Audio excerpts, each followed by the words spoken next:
Hi beauties, welcome to my channel HI Beauty by Yulia. The video today will be for niacinamide. So today we're going to check out the basics for niacinamide. What is it, for what skin types and concerns you might be able to use it, how to apply it, how to combine with different kind of products, what are the side effects, and a little bit of myth busting with regards to the use of vitamin C and niacinamide. Let's start with what is niacinamide. It's a form of vitamin B3, also known as niacin, also known nicotinamide. And the other form of vitamin B3 is nicotinic acid.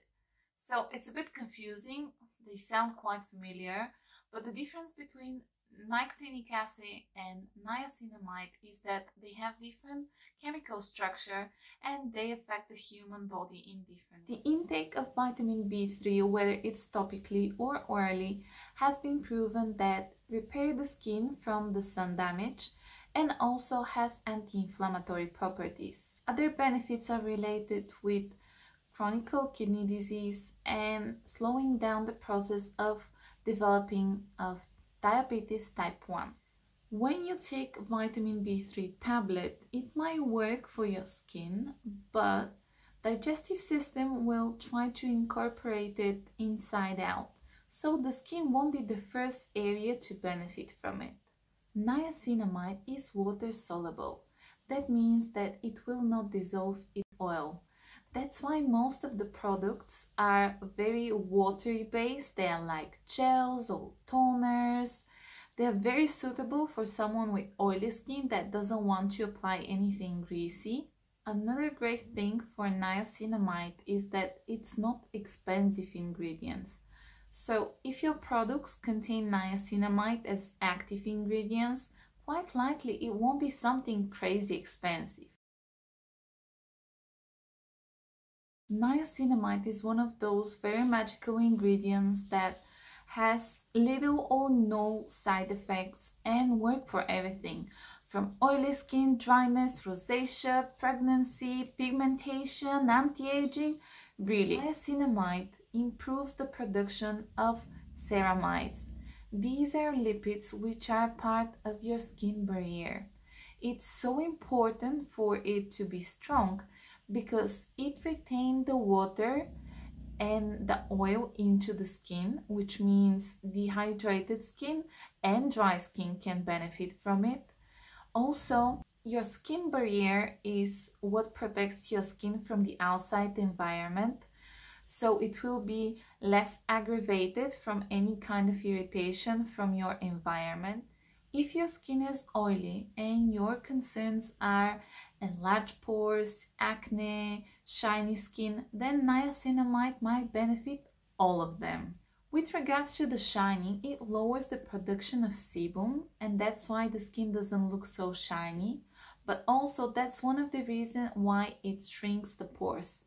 Another theory is that it works on the lining of the pores, and that's why they don't get so enlarged, but this is something that it has not been completely clarified and proven, so it's still just a theory.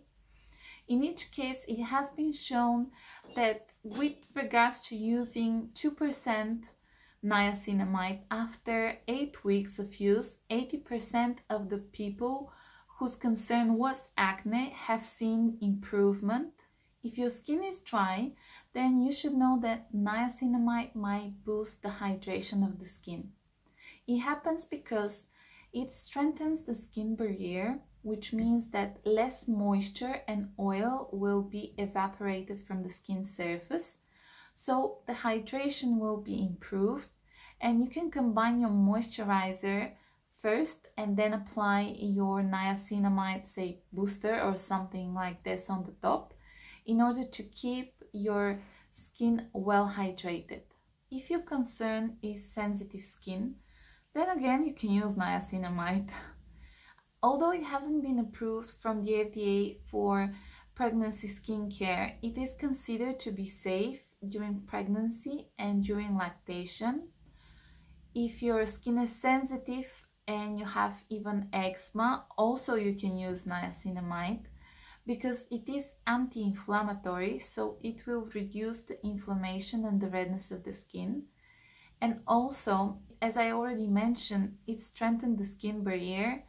Niacinamide works in order to even the skin tone, lighten it, works for pigmentation like age spots and melasma because it reduces the quantity of melanin, which is the pigment of the skin, going from the melanocytes where it has been produced to the skin cells.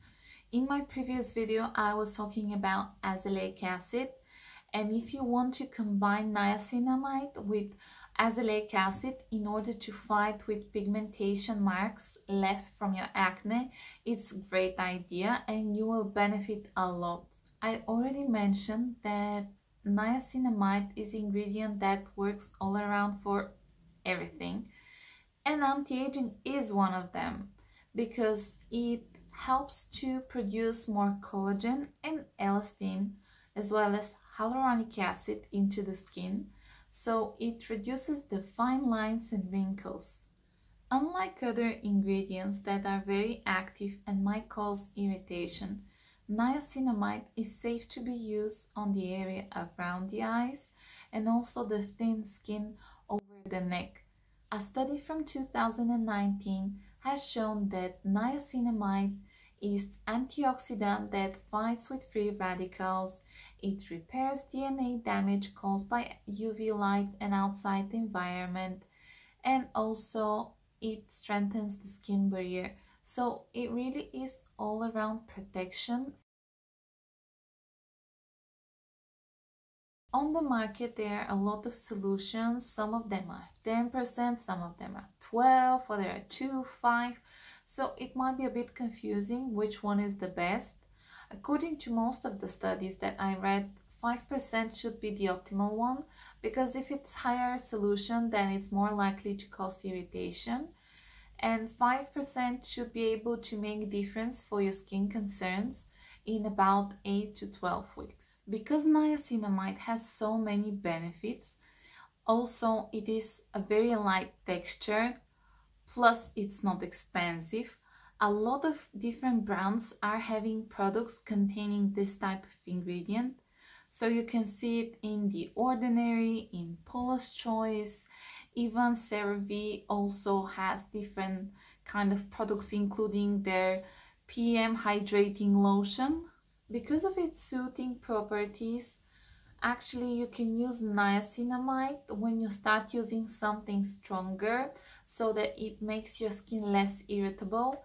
Say you are starting glycolic acid from higher percentage, or you started with retinols now and you want to make sure that your skin will not get red or flaky or anything like this, you can combine niacinamide with those type of active ingredients and you can apply it before you apply your retinol, or you can use retinol in the evening, niacinamide during the day, or use one day niacinamide, another day retinol.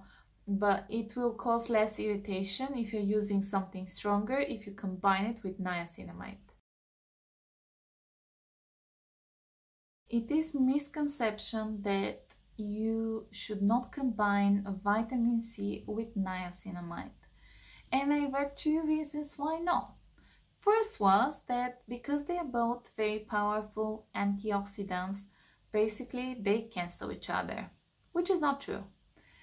And the other was because when you combine them, there's a new type of products coming up and they might cause irritation and transient flushing, which was also not true.